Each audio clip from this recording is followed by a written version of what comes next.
Hey everyone, my name is Josh and welcome back to your fourth stimulus package and news update. We have a lot of news to get into in today's video, but first, if you would like to receive 2 free stocks from Webull valued up to $2,300, make sure to claim them by clicking my link, which you will find in the description box below.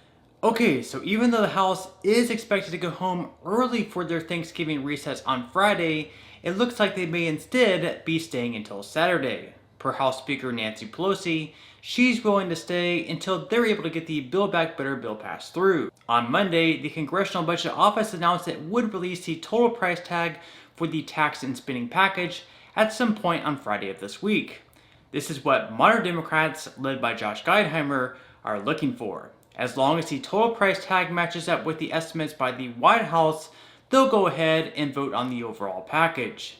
Of course, as Charles Cook, a senior writer over at the National Review, puts it, I'm not sure why we even needed a CBO score for a bill that costs $0. Interesting point. So if we don't get the price tag until Friday, Pelosi seems willing to keep her chamber in Washington until Saturday, where they can then hold a vote.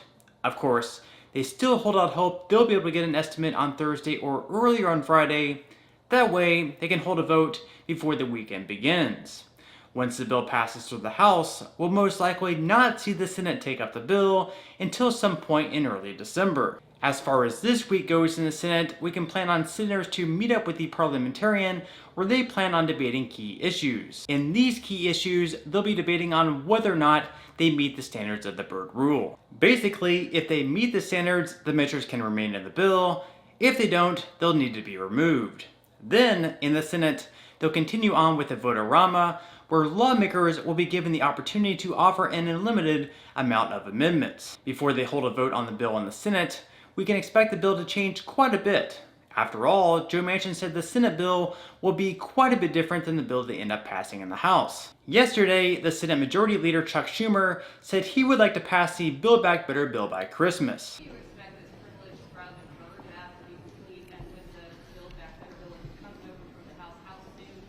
Right. We're already working on the privilege scrub. That we can do. We don't have to wait for the House. We don't have to wait for a CBO score because the language is in it. And as everyone knows, the privilege scrub is a little different than the bird bath. It's just seeing if any portions of the bill cause the bill to lose its privilege, which means you lose all the rules of reconciliation. We're making good progress on that with the parliamentarian, the privilege scrub, and we hope we can get that done as early as this week. But then, of course, the House has to pass the bill. They haven't done that yet. That's what's delayed our plans. And you go through the bird bath, which is, and Republicans can choose to bird bath a whole lot of provisions. Now, if they try to be dilatory, the parliamentarian can cut them off. But that's going to take a little while, too. And then we will move to get the bill done. We aim to pass. The BBB is very important to America. We believe it's very popular with Americans. We aim to pass it before Christmas. On your letter from Sunday morning, what you just said about the timing here, why should we not, expect this to be like what we've seen in previous years? Christmas Eve morning vote, a New Year's Eve vote. Do you really think it's legitimately going to take that much time if history is our guide? Well, look, we want to get all of these things done. It's a huge agenda. We have funding the government, we have debt limit, we have BBB, and we have the defense bill. That's a huge agenda for December and the end of November, but we aim to get it all done. That's what we've said we've done in the past when you've had doubts, and we said we can get all these things done. We have, and we aim to do the same. Also yesterday, Joe Manchin said he was not on board with Chuck Schumer's plan to get the Build Back Better plan passed into law by Christmas. In fact, Manchin said he had a lot of concerns about passing the bill by then. When asked about whether or not residents of West Virginia wanted him to support the bill, this is what he had to say. You were just back home for a week. Do your voters want this bill, this big, massive bill right now? I think my voters in West Virginia, but I don't speak for the whole country, my voters a lot differently, but they're very much concerned. Inflation has hit them extremely hard. They have to drive. Their mileage for driving to work is quite onerous on them. And the cost, they see it every day. Every day they go up and fill up, it's $1.25 more a gallon. So they're in $3.29, $3.39. Gallon of milk is now around $4 in many places, and taking a toll. And I hear it when I go to the grocery store or if I go to the gas station. They say, "Are you as mad as I am?" And I says, "Absolutely." So Manchin is very concerned with inflation, and he's not convinced that this bill addresses that key problem. Prices are on the rise, not just in West Virginia, but all across the country. According to a recent poll, in West Virginia, President Biden's job approval is at just 33%. The governor of West Virginia currently has a 70% approval. Then, Joe Manchin currently has a 61% approval rating. So the fact here is, Manchin's resistance to the Build Back Better bill is the only thing holding up his approval ratings in West Virginia. If he gave in to Biden's wishes and passed the bill as is, more than likely, and Manchin knows this, his ratings would slip much closer to where Biden's ratings currently are. And if he wants to get reelected in the state, he knows his best chances to do that are to continue holding the bill hostage. Remember, he's elected by West Virginians, not by other states. One of the issues currently being debated on in the bill heavily is the SALT deduction. At the moment, this is currently a top priority for Democrats in New Jersey, New York, and other high-tax blue states. Because of this, Heritage Action is spending $1.25 million on advertisements targeting the 5 House Democrats over their support of raising this deduction. Watch. Nancy Pelosi slipped a big tax break for her wealthy friends into Biden's bloated spending bill.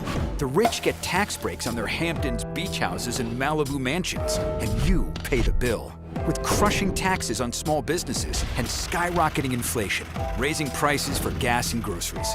The coastal elites get an insider sweetheart deal on their taxes, and you pay more. Tell Jared Golden to oppose Pelosi's billionaire bailout that helps the rich and screws you.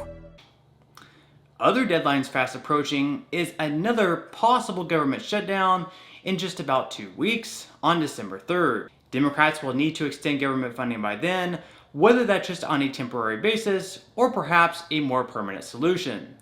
Then, in 4 weeks from now, the Treasury Department says the debt limit will once again need to be lifted to continue paying the bills. So while Congress attempts to pass the Build Back Better bill into law, they'll still have many other things that they will need to get done. And again, Mitch McConnell has made things pretty clear that this time around, Democrats will need to raise the debt ceiling on their own, and the only way to do that, of course, is through a separate reconciliation bill. But on that note, I'm going to go ahead and wrap up this video. Again, if you would like to receive a couple of free stocks from Webull, make sure to quickly claim them by clicking my link, which you will find in the description box below.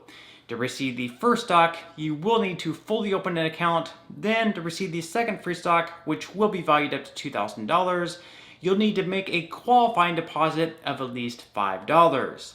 And even if you aren't all that interested in investing or continuing to invest at this point in time, you can always sell the free stocks you receive and transfer that money, however much they're worth, right back to your bank account. So free stocks or free money is completely up to you. So once again, I hope everyone has a great and safe rest of their day. If you did enjoy this video and you found it helpful, I would greatly appreciate if you would give this video a like. It just lets YouTube know that you enjoyed it. And until next time, as always, I'll see you in the next video.